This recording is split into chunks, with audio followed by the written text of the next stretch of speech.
So, Michael, these two men, they're very, very different. But whoever wins this particular election, the one biggest problem looms, and that is the economy. Yeah, that's right, Tony. It is a massive problem, with bread and butter issues being really at the center of this election in 2018. Let's first of all take a look at Emmerson Mnangagwa, who is, of course, the president at the moment. He was Robert Mugabe's former deputy for several years. He is 75 years old. He has spent almost 37 years in public office. So almost half his life, Tony, he has actually been in government. Important to note here, he played a leading role in ZANU-PF's election campaign almost 10 years ago. You'll remember in the wake of that 2008 election, there was a wave of violence. Mnangagwa faced accusations suggesting that he may have been involved in intimidating MDC voters. He has, of course, dismissed those claims.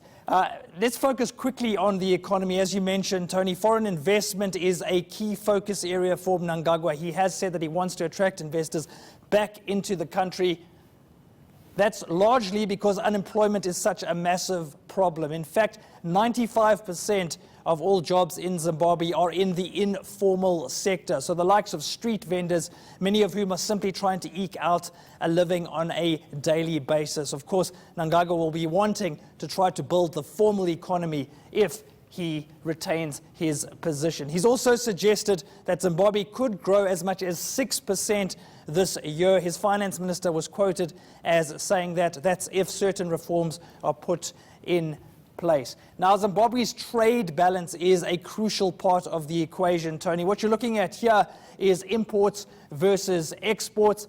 Exports are the black bars over there, and imports the yellow bars. And what you see over there, the last few years, imports have been much larger than exports. And that's really suggesting that the Zimbabwe's economy is just not producing enough goods. Instead, it's having to buy them from other countries like South Africa. So that really will be an issue for whoever the next leader is. Let's take a quick look at Nelson Chamisa, because he is a very different character in this particular election. He is a lawyer and a pastor. As you mentioned, he was just 2 years old when Robert Mugabe became president. That makes him roughly 40 years old at the moment. And he's no stranger to activism, Tony. He led a student revolt in the late 1990s, which basically shut down many of the universities in the country. There have been suggestions that he would struggle to heal the divide within the MDC after that man, Morgan Tsvangirai, passed away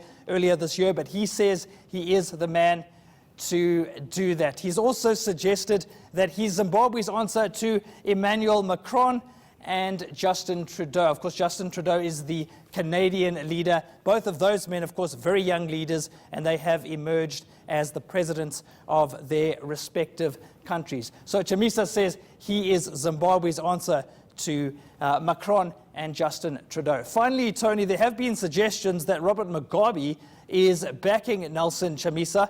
He has rejected those claims, saying it is nothing more than a smear campaign. He says he is a young leader with fresh ideas, and he has nothing to do with the former president, Robert Mugabe. All right, Michael, now we're talking about bringing in investors into the country. Both leaders will need this election to be legitimate. That has to be key. Absolutely, that is important. Of course, Zimbabwe was rocked by sanctions from Western countries for several years, Tony, in the wake of that controversial 2008 election. Yep. So they'll want to be able to prove that they are legitimate and that they're serious about political and economic reform.